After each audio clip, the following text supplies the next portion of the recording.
Cette émission est rendue possible grâce à la famille des partenaires de l'Église de la Victoire.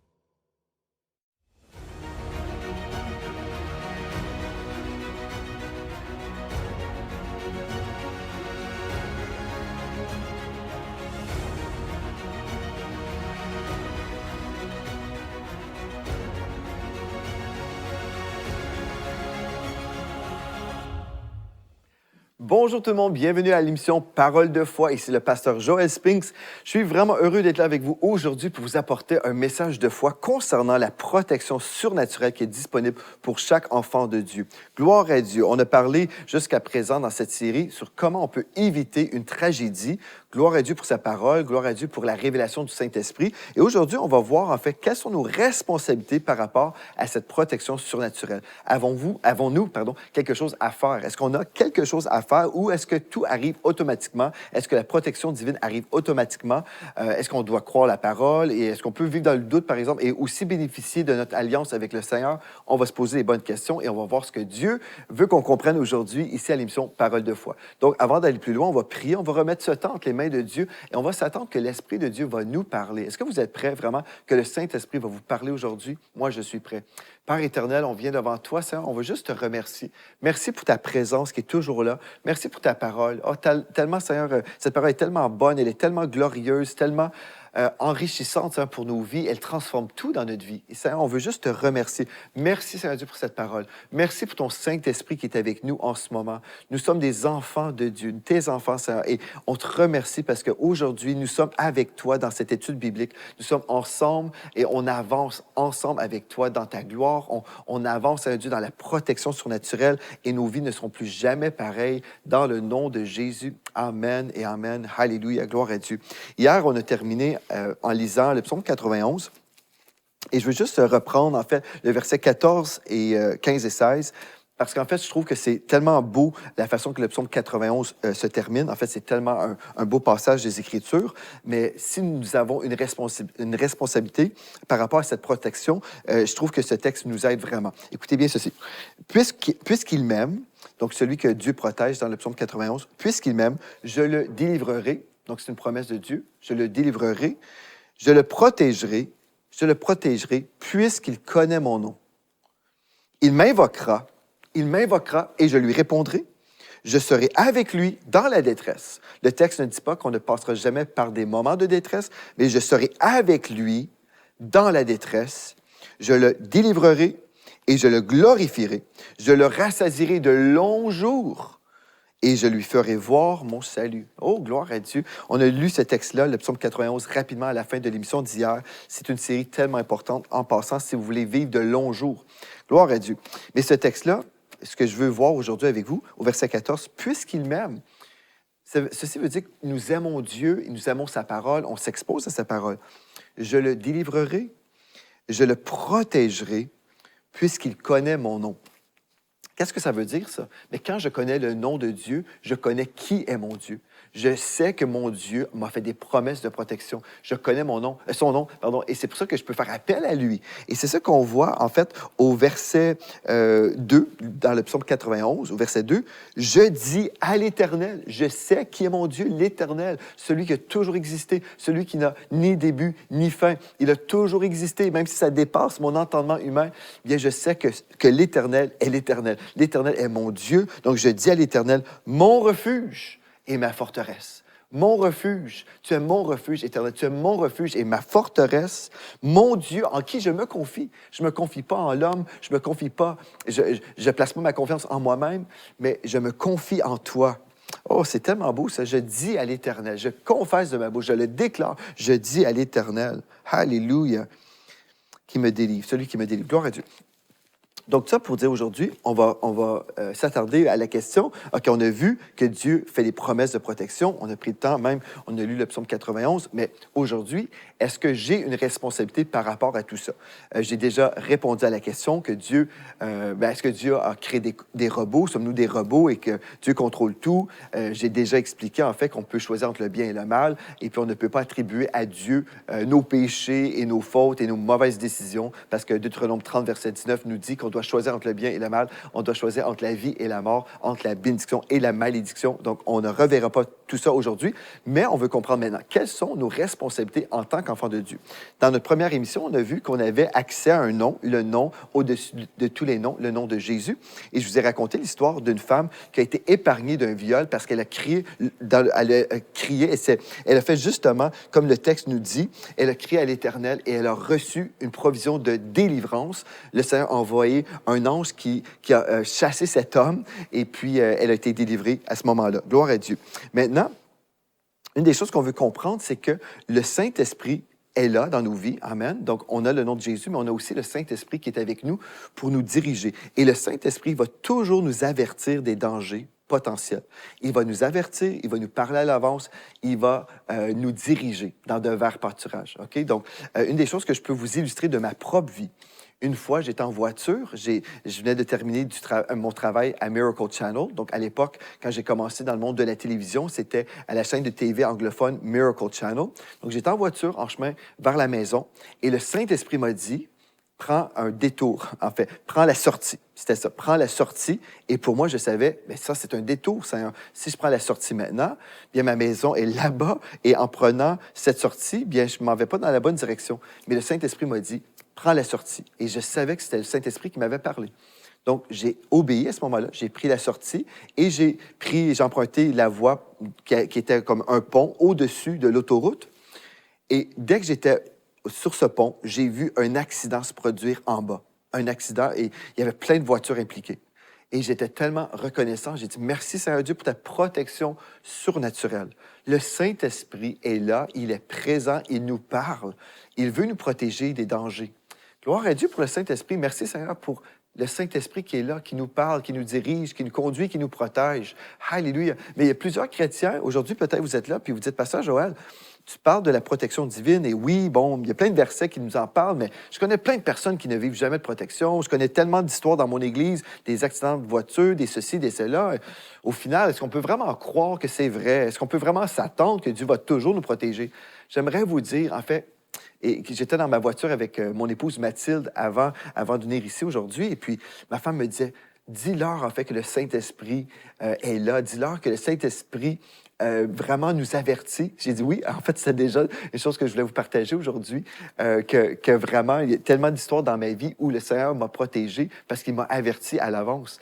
Mais oui, gloire à Dieu. Donc, moi, je vous dis ça et mon épouse, Pasteur Mathilde, vous dit la même chose. Le Saint-Esprit va vous le dire à l'avance. Il va vous protéger des choses. Maintenant, si vous dites, oui, mais je connais des personnes qui n'ont jamais rien vécu de protection, même c'est le contraire, Pasteur Joël. Écoutez, notre rôle, ce n'est pas de juger notre prochain ou de juger toutes sortes de situations. Notre rôle, c'est de revenir à la parole. Qu'est-ce que Dieu a dit? Est-ce que je crois ce que Dieu a dit? OK. Donc, si Dieu a dit telle chose, moi, je vais croire ce que Dieu a dit. Maintenant, moi, ce que je peux vous dire, c'est que la parole de Dieu fonctionne dans ma vie. La parole de Dieu a fonctionné dans ma vie à maintes reprises. Et j'aimerais vous dire que je crois dans cette parole et je veux vous encourager. Ne laissez pas les distractions, OK? Ne laissez pas les circonstances contraires vous siphonner votre foi. Ne commencez pas à méditer sur toutes les exceptions ou toutes les contradictions à la foi, toutes les choses qui vous diraient « Ah non, c'est pas pour vous, c'est impossible, Dieu n'est pas fidèle. » Ne pensez pas à toutes ces choses-là. Revenez juste avec moi à la parole. Prenez des versets là, en notes, prenez des notes et puis prenez le temps, lisez le psaume 91 et vous pourrez dire « Est-ce que je crois ça? Est-ce que c'est vrai? » Si c'est vrai, bien, commencez à croire que c'est vrai pour vous et commencez à croire que le Saint-Esprit va vous diriger, il va vous protéger comme il a fait dans ma vie. Je me souviens, on a démarré un nouveau studio de télévision. Dans notre région, on a fermé ce studio maintenant parce qu'on est ici maintenant à l'Église de la Victoire. Donc, c'était comme un studio en tout cas, entre une saison, dans une saison, je vais le dire comme ça, donc une saison de transition. Le Seigneur nous avait dirigés et puis vous avez peut-être entendu le miracle qu'on avait reçu par rapport à ce studio. En fait, le matériel valait 450 000 et on avait tout eu suite à une semence qu'on avait fait. Gloire à Dieu. C'était vraiment un miracle de la part de Dieu. Mais maintenant, juste pour vous dire, un jour, je pense que c'était la première journée de tournage pour la première saison de Paroles de foi. J'étais en route. Et puis, comme j'étais en direction vers le studio de télévision, il y a une femme qui a tourné sur ma rue, qui empruntait la même voie, mais elle était littéralement comme elle se dirigeait vers moi pour faire un face-à-face. Mais ce qui est tellement merveilleux, c'est que tout de suite, là, c'est comme si la scène était au ralenti. C'est vraiment spécial. Je ne sais pas comment vous l'expliquer, mais j'étais en chemin vers le studio de TV et cette femme emprunte un chemin, mais elle se dirige vers moi. Et moi, tout naturellement, ce qui était merveilleux, à ma droite, il y avait une entrée de cour pour une entreprise. Donc, j'ai juste tourné ma voiture comme ça et j'étais correct. J'étais sain et sauf, pas de problème. Après, ce qui s'est produit, la femme est sortie de sa voiture et puis elle était tremblante, elle était comme vraiment énervée. Elle disait, mais qu'est-ce qui s'est passé? Elle dit, j'étais en voiture, puis d'un seul coup, j'ai perdu la vue. Tout est devenu noir devant moi. Tout était noir, je ne voyais plus rien. Et puis, moi, je savais que c'était une attaque du royaume des ténèbres. Je savais, comme je m'apprêtais à recommencer l'émission Parole de foi, le diable voulait me tuer. C'est comme ça, le diable nous déteste. Il veut toujours annuler les voix qui prêchent l'Évangile. Il voulait me tuer cette journée-là. Moi, j'en suis convaincu. Cette femme qui était en direction vers moi là, pour faire ce face-à-face. Mais c'est comme si j'ai vécu, comme je vous dis, un ralentissement dans le temps. Moi, je peux vous dire, mon Dieu est en dehors du temps. Mon Dieu est en dehors du temps. Il a toujours existé. Il n'aura jamais de fin. Et je crois, moi, ce que j'ai vécu, je l'ai vécu tellement comme... c'était pas stressant, pas du tout stressant. C'était comme si tout était ralenti. Et puis là, j'ai pu me garer à droite. Et puis là, après, je suis allé consoler la dame qui était vraiment énervée. Et puis, j'ai appelé son fils pour qu'il puisse venir la chercher parce que là, elle était trop perturbée. Mais en gros, Dieu m'a protégé. Alléluia, Dieu m'a protégé. Mais imaginez une femme qui conduit sa voiture et d'un seul coup, elle perd la capacité de voir. Là. Elle devient aveugle. Tout est noir pendant quelques secondes seulement. C'était spécial, là. Mais je crois que le diable voulait me tuer et que le Seigneur m'a protégé. Gloire à Dieu. Merci, Seigneur, pour cette protection surnaturelle. Amen, amen, amen. Gloire à Dieu. Maintenant, quelles sont nos responsabilités aujourd'hui si on veut vivre ce genre de protection surnaturelle? Qu'est-ce qu'on doit faire? Bien, on peut lire la parole, le psaume 91, mais découvrons nos responsabilités. Donc, on retrouve les responsabilités dans la parole de Dieu, bien sûr, dans 1 Pierre 5, 8. 1 Pierre, donc chapitre 5, au verset 8. Nous lisons, « Soyez sobres, veillez, votre adversaire, le diable, rôde comme un lion rugissant, cherchant qui il dévorera. » On va prendre le temps, on va le relire, OK? Vous êtes bien réveillés avec moi? OK. Donc, une de nos responsabilités, parce que en fait, il y a une multitude de chrétiens qui s'imaginent, bien, Dieu nous fait des promesses, donc tout va arriver automatiquement. Frères et sœurs, en fait, Dieu nous a fait des promesses partout à travers la parole. Il faut les lire, les méditer, les croire, et il faut aussi exercer le combat de la foi par rapport à ces choses-là.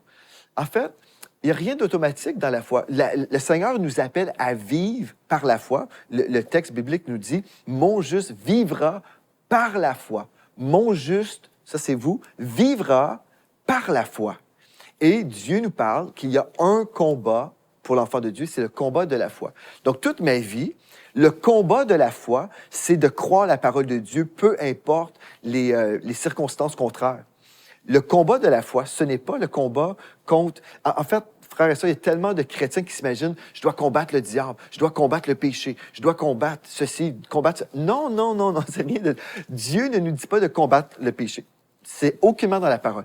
Dieu ne nous dit pas de combattre les démons. Non! En fait, nous combattons le combat de la foi. Notre foi dans l'œuvre de la croix, notre foi dans la parole de Dieu, notre foi qui est ancrée dans la victoire de Jésus-Christ. En fait, vous êtes déjà un victorieux. Comprenez ceci, vous êtes un enfant de Dieu, vous avez été adopté dans sa famille royale, vous êtes plus que vainqueur. Donc, celui qui est plus que vainqueur n'a pas à combattre pour devenir vainqueur. Non, vous êtes plus que vainqueur. Vous n'êtes pas un malade qui essaie de guérir. Vous êtes le guéri de l'Éternel et c'est le diable qui veut voler votre santé. Voyez-vous, c'est tellement important de se voir comme Dieu nous voit. Donc, vous êtes un enfant de Dieu, gloire à Dieu. Vous êtes plus que vainqueur. Maintenant, ce que vous avez besoin de faire, c'est de croire la parole de Dieu qui vous concerne. Et là, le diable va toujours amener des symptômes, il va amener des contradictions dans votre vie pour que vous abandonniez votre foi. Mais le combat de la foi, c'est de dire, je vais croire la parole, peu importe ce qui se passe dans mon monde, peu importe les circonstances, peu importe, je crois la parole. Le combat de la foi, c'est que je vais demeurer fidèle au texte biblique et je vais croire le texte biblique, peu importe les contradictions. C'est ça le combat de la foi. Par rapport au péché, moi, je vais combattre le combat de la foi dans le sens que je vais croire que Jésus m'a délivré du péché il y a déjà 2000 ans. C'est ça. Ma foi est là. Non, j'ai déjà été libéré du péché il y a 2000 ans. Le combat de la foi par rapport à la santé, bien, par ces meurtrissures, j'ai été guéri et je crois que c'est vrai. Voyez-vous? OK, ça, j'ai pris un petit détour rapide, une petite parenthèse pour vous aider à comprendre ceci, mais c'est tellement important. Donc, une des choses, 1 Pierre 5:8 nous dit « Soyez sobres, veillez ». Donc, on parle ici d'un éveil spirituel. Il faut être spirituellement réveillé. Soyez sobres, veillez. Votre adversaire, le diable, Dieu nous précise, il rôde comme un lion rugissant. Il peut faire beaucoup de bruit, il peut amener beaucoup de distractions. Là. Il est là, il peut vous faire peur. Essayez de vous faire peur. Cherchant qui il dévorera. Il essaie de dévorer des chrétiens. Mais moi, j'ai dit, ça fait plusieurs années, j'avais même une prédication qui s'appelait comme ça, « Je suis un chrétien non comestible ». Je l'ai déclaré, je suis non comestible. Le diable ne pourra pas me manger, il pourra faire toutes sortes de choses, il peut essayer de faire plein de choses. Je vais continuer de croire la parole. Je vais croire la parole, même si les gens me disent « la parole est fausse ». Je me souviens, il y a plusieurs années, j'avais cette Bible avec moi, cette Bible que mon père m'a donnée quand j'étais un adolescent. Et j'ai rencontré une amie d'enfance. Cette jeune fille était rendue une adulte, elle avait peut-être 18-19 ans à l'époque, quand je l'ai revue, des années plus tard. Et puis j'avais cette Bible avec moi. Et puis elle voulait m'encourager à abandonner cette parole. Elle m'a dit, « Est-ce que tu es en train de vraiment me dire là, que tu vas passer toute ta vie à vivre ta vie selon ce livre noir-là? » C'était sa question. « Est-ce que tu es vraiment sérieux, Joël? Tu vas vivre toute ta vie selon un livre? » Et j'ai dit oui, toute ma vie. Puis je ne manque de rien. Je ne suis pas en train de me priver parce que je vis selon ce livre-là. C'est le livre le plus glorieux parce que j'ai un héritage tellement glorieux en Jésus-Christ. Quand on n'a pas la révélation que Dieu est Dieu, que le Seigneur Jésus est le sauveur du monde, on peut penser, s'imaginer que ceux qui croient en Jésus sont perdants, sont en train de passer à côté de leur vie, sont en train de rater leur destinée. Non, mais c'est faux. Non, c'est tellement merveilleux. Donc, soyez sobres, veillez. Votre adversaire, le diable, rôde comme un lion rugissant. Il va faire du bruit. Il va rôder comme un lion rugissant, cherchant qui il dévorera. Bien, il peut dévorer ceux qui ne croient pas la parole, ceux qui vont croire plus les circonstances plutôt que la parole de Dieu. Ceux qui abandonnent la foi, qui vont dire, au final, je ne sais pas, ça fait longtemps que je crois, mais je ne vois pas le résultat. Donc, il peut dévorer ceux qui vont déclarer, c'est faux, c'est pas vrai. Mais aujourd'hui, moi, je déclare, la parole de Dieu, elle est vraie dans ma vie. Donc, je vais être sobre, je vais veiller. Pourquoi veiller? Parce que je dois exercer mon autorité. Voyez-vous, quand je crois là, que toute chose concourt au bien de ceux qui aiment Dieu, comme on a souvent mal cité Romains chapitre 8, verset 28, les chrétiens souvent vont dire, « Ah oui, mais si ça m'arrive, c'est parce que Dieu l'a voulu ainsi, ou Dieu l'a permis. » Donc voilà, tout ce qui m'arrive parce que je suis enfant de Dieu, c'est forcément la volonté de Dieu parce que Dieu est au contrôle de ma vie. Je ne suis pas en train de me moquer ici. Je ne veux pas me moquer des chrétiens, mais je veux vous aider à comprendre, frères et sœurs, que cette mentalité chrétienne de passivité, c'est une mentalité mortelle, frères et sœurs. Parce que Dieu nous dit « veillez ». Pourquoi est-ce que Dieu nous dit « soyez sobres, veillez ». Votre adversaire, le diable, il rôde comme un lion rugissant, cherchant qu'il dévorera. Pourquoi? Bien, si je dois être sobre et veiller, c'est parce que je suis supposé de l'empêcher. Je suis supposé de discerner. Non, un instant, tu arrives avec un mensonge. Tu es en train de me dire que je vais mourir d'une mort prématurée. Non, ce n'est pas ce que la parole de Dieu me dit. Donc, arrière de moi, Satan. Je te chasse dans le nom de Jésus. Je suis supposé d'exercer mon autorité. Sinon, Dieu dirait, allez vous coucher au lieu de veiller. Mais si Dieu dit, soyez sobre, veillez, ceci veut dire que Dieu m'appelle à discerner les voies, à discerner les circonstances, pour ne pas me laisser dévorer. Comprenez? OK. Donc, gloire à Dieu pour ceux qui croient avec moi. Vous pouvez écrire dans le chat, « Je crois avec toi, Pasteur Joël. Amen. » Donc, je vais être sobre, je vais veiller. Ça, c'est ma responsabilité.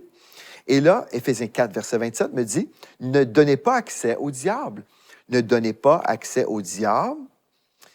Bien, comment est-ce que je peux donner accès au diable? Par ma bouche. Je peux m'accorder avec lui.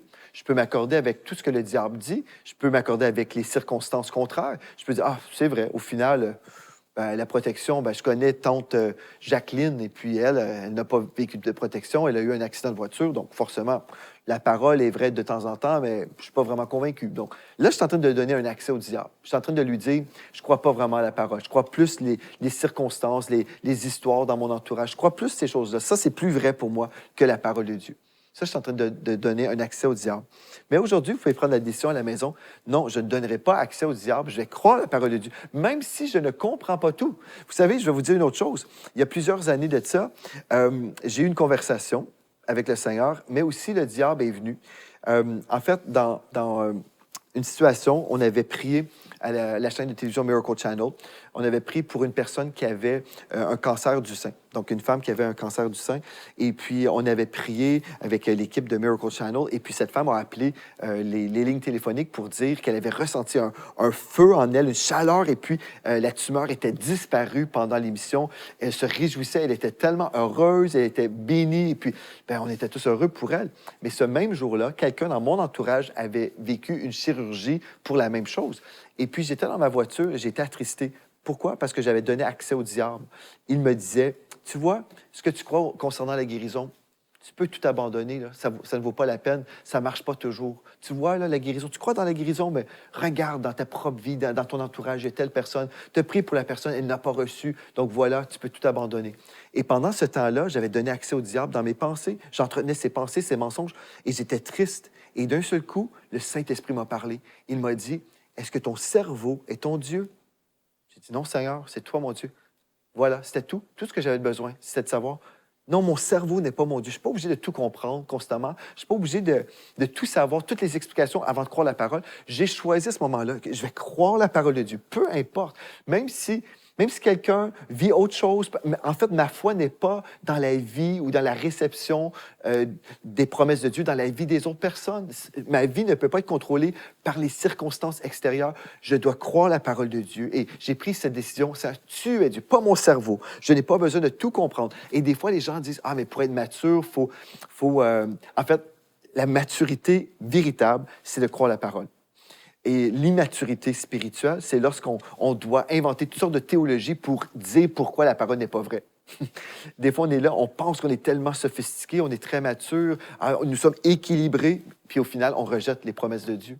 C'est pas ça l'équilibre. L'équilibre, ce n'est pas de croire un peu la Bible et un peu la pensée de l'homme et de tout mélanger, et voilà, nous sommes équilibrés. Ce n'est pas l'équilibre. L'équilibre, c'est de dire Dieu dit vrai, même si je ne comprends pas. Ça, c'est de la maturité spirituelle. Même si je ne comprends pas, aujourd'hui, je fais confiance à Dieu. Je fais confiance à Dieu. Je crois ce que Dieu a dit, peu importe. Même si je ne peux pas tout expliquer, même si je ne peux pas tout répondre, je ne peux pas répondre à toutes les objections, c'est correct. Ce n'est pas mon rôle. Mon rôle, c'est de croire la parole de Dieu et de l'annoncer. Alléluia. Donc, ne donnez pas accès au diable. Ne donnez pas accès au diable. N'entretenez pas ses pensées. Et dans Jacques 4, verset 7, soumettez-vous donc à Dieu. Comment? Par la parole. Résistez au diable et il fuira loin de vous. Résistez au diable. Le texte ne dit pas comme entretenez-vous avec le diable, ayez une conversation complète avec lui. Non, mais résistez au diable et il fuira loin de vous. Ça peut être concernant le péché, ça peut être concernant la maladie, ça peut être concernant les combats dans nos pensées. Toutes ces choses-là, non, on ne donnera pas accès au diable. Donc, on va découvrir notre responsabilité. C'est d'être sobre et de veiller pour discerner, pour chasser et pour vraiment rester sur la bonne piste. Alléluia. Demain, on va poursuivre. Bien sûr, on va continuer, on va parler en fait des autres choses qu'on peut faire concernant cette résistance pour vraiment vivre les promesses de Dieu par rapport à la protection divine. Mais aujourd'hui, je veux juste vous parler d'un livre qu'on a préparé ici à l'Église de la Victoire qui s'appelle « Sortir de la souffrance ». Réalisez-vous, il y a tellement de chrétiens qui souffrent inutilement aujourd'hui, s'imaginant que c'est Dieu l'auteur de leur souffrance. Ce n'est pas nécessaire. Vous pouvez être libérés aujourd'hui du mensonge avec moi en lisant ce livre, Sortir de la souffrance, où je vais vous parler de Job, par exemple. Job est un homme célèbre pour étant ce pauvre Job. On a cru que Dieu était l'auteur de ses malheurs. On a cru également que les chars dans la chair de l'apôtre Paul, en fait, que c'était une maladie. La Bible nous dit le contraire. La Bible nous dit que c'est un messager de Satan. Bref, prenez le temps, si vous avez des questions théologiques par rapport à la souffrance dans la vie du chrétien, je crois que ce livre, Sortir de la souffrance, sera une bénédiction pour vous. Gloire à Dieu. Alléluia. Et demain, on va poursuivre. On va voir en fait une autre chose très importante concernant le sang de Christ. Donc, on a mentionné le nom du Seigneur Jésus. On a parlé de nos responsabilités au niveau du discernement. Mais on va aussi voir en fait la puissance dans le sang de Jésus. Et on va arriver également à parler de cette protection angélique qui est disponible pour les enfants de Dieu. Si vous aimeriez vivre de longs jours, comme on a vu dans le psaume 91, bien, vous avez besoin de croire la parole. La seule façon que je peux arriver et déclarer en fait, que c'est ma réalité. Je le rassasirai de longs jours et je lui ferai voir mon salut. C'est parce que j'ai cru dans le salut. qui est promis ici dans le psaume 91. Gloire à Dieu. Merci Seigneur pour cette émission. Je crois que vous avez été bénis. Vous pouvez également m'écrire à témoignage@églisedelavictoire.com ou contactvictoire.com. Vous pouvez m'écrire et me dire comment Dieu est en train de vous aider à grandir dans ses voies. Et d'ici à notre prochain rendez-vous, merci d'avoir été là. Et d'ici à demain, rappelez-vous de ceci, en Jésus, vous êtes richement bénis. Vous êtes bénis par les messages révolutionnaires de l'Église de la Victoire. Prenez part à cette œuvre qui transforme des milliers de foyers en visitant dès aujourd'hui semer.ca. Devenez un partenaire mensuel ou un bâtisseur ou paramétrez vos dons de façon automatique en toute discrétion et sécurité. 100% de ce que vous semez sert à annoncer l'Évangile. Merci de croire avec nous. Semer.ca